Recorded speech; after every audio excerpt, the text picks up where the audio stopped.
तो बुजुर्गों अजीजों, मैं बिहार सरकार के जो विजेंद्र प्रसाद यादव जी मंत्री हैं और बिहार सरकार का जो बिजली विभाग है उससे मौदमाना अपील है, गुजारिश है कि ये बारसोई बलरामपुर है, ये बंगाल बगल में सटा हुआ है। रायगंज हो, उत्तरी दिनाजपुर हो, मालदा हो, जो बंगाल का इलाका है, यहाँ के लोग जब अपने घरों में छत पे रहते हैं तो बंगाल की चमचमाती हुई लाइट देखते हैं। जो नीतीश कुमार बिहार में बिजली का दावा करते हैं, जो नरेंद्र मोदी घर घर बिजली की बात करते हैं, जो नीतीश कुमार जी का नालंदा में 50 सब स्टेशन, तो ये बारसोई बलरामपुर है, ये चांदपारा है, नलसर है, चापाखोर है, हरना रोई है, जो पूरा आबादपुर का इलाका है।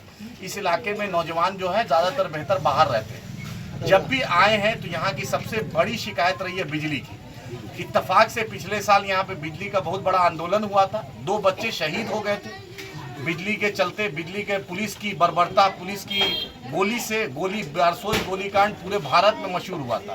बैरिस्टर असदुद्दीन ओवैसी साहब ने, अख्तरुल इमान साहब ने भी मुद्दा उठाया था और हमने भी मुद्दा उठाया था। विजेंद्र यादव जी, ये बिहार है, हम लोग भी टैक्स देते हैं। ये जो पूरा चेहरा आप देख रहे हैं, ये हर चेहरे पर कहीं ना कहीं एक ही जोर है इस इलाके की तरक्की, और सब अपना अपना घर बार दिल्ली बॉम्बे छोड़ के जाता है। दिल्ली बॉम्बे जाता है, कोई सहारनपुर में रहता है, कोई हरियाणा में रहता है, कोई पंजाब के खेतों में रहता है, कोई जयपुर में रहता है, सब आपको टैक्स देता है। पटना चमकेगा या नालंदा चमकेगा, इसीलिए बिहार नहीं बना है। बारसोई बलरामपुर हो, आबादपुर हो, चापाखोर हो, नलसर हो, हरना रोई हो, बारियोल हो, ये भी चमकना चाहिए।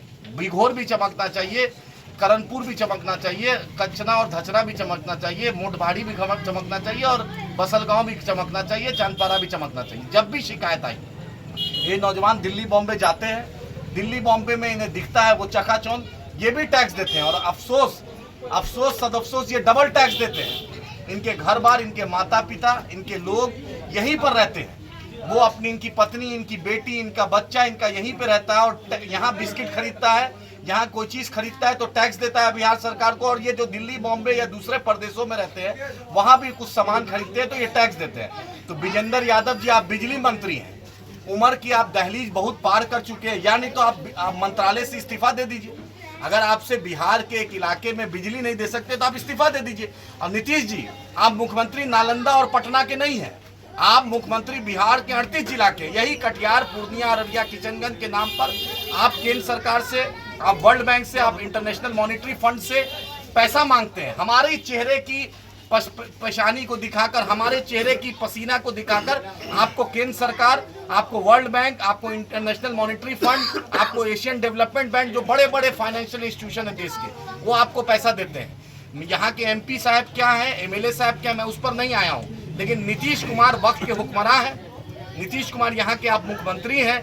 विजेंद्र चौधरी जी, आप यहाँ के, विजेंद्र प्रसाद यादव जी, आप यहाँ के मंत्री हैं, बिजली के मंत्री हैं।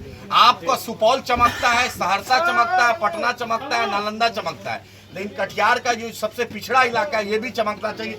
हर का एक ही डिमांड है। दूसरा एक महत्वपूर्ण डिमांड है, यहाँ के इलाके में हॉस्पिटल नहीं है। मंगल पांडे जी सीवान को आप चमका रहे हैं, आप पटना में 5-5 हॉस्पिटल चुन रहे हैं। अभी भाजपा के राष्ट्रीय अध्यक्ष JP नड्डा साहब, जो स्वास्थ्य मंत्री भी है, वो आए थे, तो दरभंगा में हॉस्पिटल खुल रहा है, गया में हॉस्पिटल खुल रहा है, मुजफ्फरपुर में खुल रहा है, पटना में खुल रहा है, जहां पहले से बड़े बड़े हॉस्पिटल।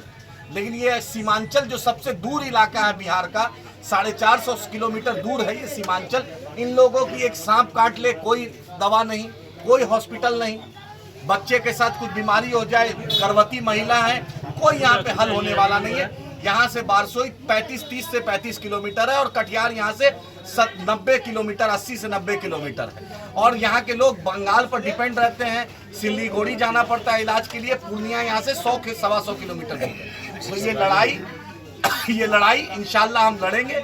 स्वास्थ्य मंत्री जी मंगल पांडे हो, या शिक्षा या विद्युत मंत्री जो बिजली मंत्री हैं श्री विजेंद्र यादव, आपसे अनुरोध है, हम लोग चक्का जाम करना जानते हैं, हम लोग कुर्बानी देना जानते हैं, हम लोग शहीद होना जानते हैं, लेकिन हम शहादत पे, लाश पे राजनीति करना नहीं चाहते। आपसे यही अपील है कि यहाँ की समस्या स्वास्थ्य की है, यहाँ की समस्या बिजली की है, और तीसरी समस्या यहाँ के सड़कों की है, और चौथी एक समस्या जो बारियोल घाट है, और यहाँ से आगे चांदपारा के आगे एक और घाट की जरूरत है, जगन्नाथपुर के पास, बंगाल से जो जोड़ता है। आज पूरा भारत विकास कर रहा है, लेकिन सीमांचल और खासकर बारसोई बलरामपुर, खासकर ये जो कटिहार का एक सबसे दूर इलाका जो है, जो बंगाल के सरहदों से मिलता है, हमने आज़ादी के वक्त बिहार को चुना, हमने इस देश को चुना, हमने इसलिए चुना कि हमारी भी तरक्की होगी, हम भी टैक्स देते हैं। तो हमारा लड़ाई है, हम आंदोलन की आज आगाज करते हैं। ये चांदपारा की सरजमी से, इस पंचायत से हम आवाज उठाते हैं और इंशाल्लाह ये लड़ाई लंबी होगी।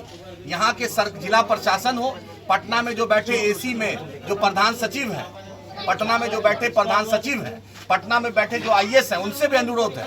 संजीव हंस जी, आपने तो मर्सिडीज गाड़ी ले ली, परसेंटेज के नाम पर, स्मार्ट प्रीपेड मीटर के नाम पर आपको करोड़ों रुपया परसेंटेज मिल गया, लेकिन बारसोई बलरामपुर कतई ये चीज बर्दाश्त नहीं करेगा। हम इसकी लड़ाई लड़ेंगे।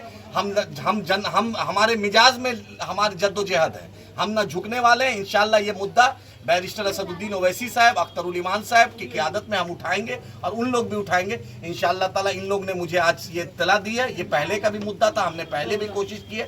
ये मुद्दा को इंशाल्लाह कल से ये बड़े पैमाने पर इंशाल्लाह हम उठाएंगे। कल के बाद, आज तो नहीं हम बोलते।